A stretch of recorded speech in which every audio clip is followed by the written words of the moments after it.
রাজশাহী জেলার সবচেয়ে বড় আমের হাট বানেশ্বর। দিনরাত আড়ত ও বাজারে পাইকারি ও খুচরা আমের বেচাকেনা চলে। তবে গত কয়েক বছরের মধ্যে এবার জেলায় আমের মুকুল কম আসে, তাই তুলনামূলক আমের উৎপাদনও কম হয়েছে। বর্তমানে বাজারে মিলছে খিরসাপাত, ল্যাংড়া, আম্রপালি, হাড়িভাঙ্গা, মল্লিকা, সুরমা ফজলি জাতের আম।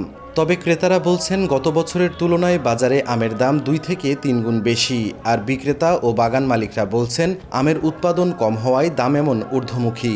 আম বাগানে খুবই কম, 16টা বাগানের ভিতরে 5 বাগানে আম আছে, বাদ বাকি বাগানে আম নাই। আম এই বছর ফলন অনেক কম, সে কারণে দামটা একটু বেশি। আম কিনতে আসছি, কিন্তু দেখছি রাজশাহীতে আমার বগুড়াতেই দাম কম। রাজশাহী চেম্বার অব কমার্সের নেতা জানান, জেলায় এই মৌসুমে প্রায় 1500 কোটি টাকার আম বেচা কেনা হবে। এখনও যেগুলো আম বাকি আছে সেই আমগুলো কেনা বেচা হলে আমাদের আনুমানিক গত বছরের ন্যায় 1500 কোটি টাকার মতনই আম কেনা বেচা হতে পারে। এদিকে ফল গবেষক বলছেন উৎপাদন কম হলেও আশানুরূপ দাম পাওয়ায় এবার লাভবান হবেন বাগান মালিক ও ব্যবসায়ীরা।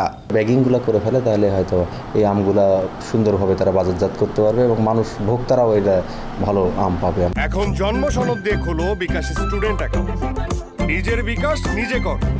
জেলায় 19,602 হেক্টর জমির বাগানে 2,60,165 মেট্রিক টন আম উৎপাদনের লক্ষ্যমাত্রা নির্ধারণ করেছে কৃষি বিভাগ। সাইফুর রহমান রকি, সময় সংবাদ, রাজশাহী।